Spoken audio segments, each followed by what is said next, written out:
कभी सोचा है कि हमारे फ़ोन में जो छोटा सा ट्रेडिंग ऐप है वो असल में 400 साल पुरानी एक कहानी का हिस्सा है। आज हम उसी कहानी को समझने वाले हैं।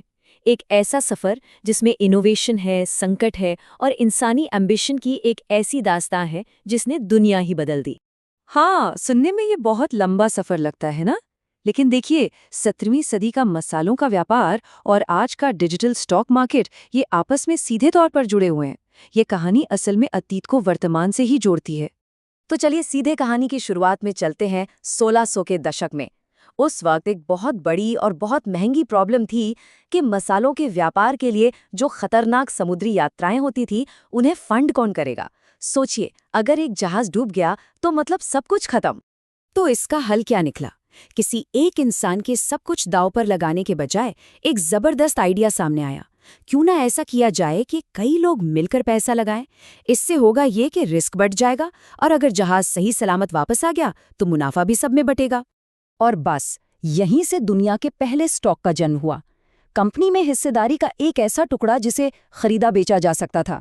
देखिए, ये वो आइडिया था जिसने फाइनेंस की दुनिया को हमेशा के लिए बदल दिया। अब कोई भी एक बहुत बड़े बिजनेस का छोटा सा मालिक बन सकता था। अब ये आइडिया इतना पावरफुल था कि इसे एक शहर में तो सिमट कर रहना ही नहीं था। इसने इंडस्ट्रियल रेवोल्यूशन और ग्लोबल ट्रेड को हवा दी और देखते देखते पूरी दुनिया में फैलना शुरू हो गया। जो कहानी एम्स्टर्डम में शुरू हुई थी वो एक ग्लोबल मूवमेंट बन गई। बहुत जल्द लंदन, न्यूयॉर्क और यहाँ तक कि अपने मुंबई जैसे शहरों में भी स्टॉक एक्सचेंज खुल गए और ये शहर दुनिया के नए फाइनेंशियल सेंटर बनकर उभरे। लेकिन देखिए, जहाँ पैसा होता है वहाँ इंसानी भावनाएं भी होती हैं, खासकर लालच और डर। और इसी नई फाइनेंशियल पावर के साथ एक खतरनाक पैटर्न भी सामने आने लगा। मतलब बेतहाशा सट्टेबाजी का एक दौर और उसके बाद एक भयानक गिरावट। जरा कल्पना कीजिए, 1630s के दशक में नीदरलैंड्स की बात है। लोग एक खास किस्म के ट्यूलिप के बल्ब के लिए अपना घर तक बेचने को तैयार थे। सट्टेबाजी इस लेवल पर पहुंच गई थी कि एक फूल के बल्ब की कीमत एक आलीशान घर से भी ज्यादा हो गई थी। और फिर वही हुआ जो होना था। फरवरी 1637 में ये बुलबुला फूट गया। रातों रात कॉन्फिडेंस खत्म और बल्ब की कीमतें सीधे 90% नीचे। मतलब लोगों की पूरी जायदाद एक झटके में खाक हो गई। यही पैटर्न सदियों बाद फिर दोहराया गया। 1929 का वॉल स्ट्रीट क्रैश इसका एक और बहुत बड़ा उदाहरण है। इस क्रैश ने दुनिया को महामंदी यानी द ग्रेट डिप्रेशन में धकेल दिया, जो मॉडर्न हिस्ट्री की सबसे बुरी आर्थिक मंदी मानी जाती है। सिर्फ 3 साल के अंदर 1929 से 1932 के बीच अमेरिकी शेयर बाजार ने अपनी वैल्यू का लगभग 85% खो दिया। ये एक जीता जागता सबूत था कि मार्केट जब गिरता है तो कितना विनाशकारी हो सकता है।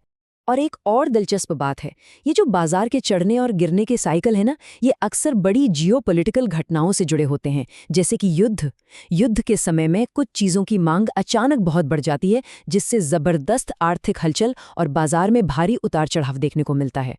सैकड़ों सालों तक ट्रेडिंग का काम बड़ा फिजिकल और शोर शराबे वाला होता था। लोग चिल्लाते थे, कागज हवा में उड़ते थे।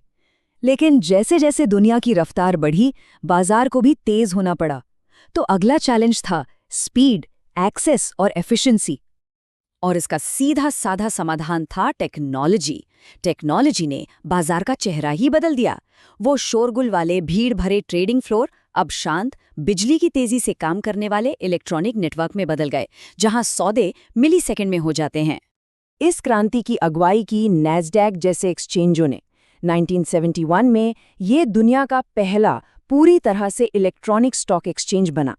इसने ट्रेडिंग को जमीन से उठाकर स्क्रीन पर ला दिया और इसी ने ऑनलाइन और फिर मोबाइल ट्रेडिंग का रास्ता खोला।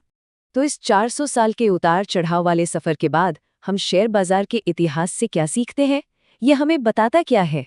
इतिहास हमें ये दिखाता है कि कुछ चीजें कभी नहीं बदलती, जैसे कि रिस्क को बांटने की बुनियादी जरूरत, इंसानी लालच और डर का असर, और लगातार कुछ नया करने की कोशिश। ये वो पिलर्स हैं जिन पर बाजार आज भी टिका हुआ है। हर संकट के बाद नए नियम बनते हैं और टेक्नोलॉजी इसे लगातार बदलती रहती है। और ये हमें एक आखिरी सवाल पर लाकर छोड़ देता है। उछाल, गिरावट और इनोवेशन का ये 400 साल पुराना पैटर्न आज भी चल रहा है। तो सवाल ये नहीं है कि अगला बड़ा बदलाव आएगा या नहीं, सवाल ये है कि वो कैसा दिखेगा।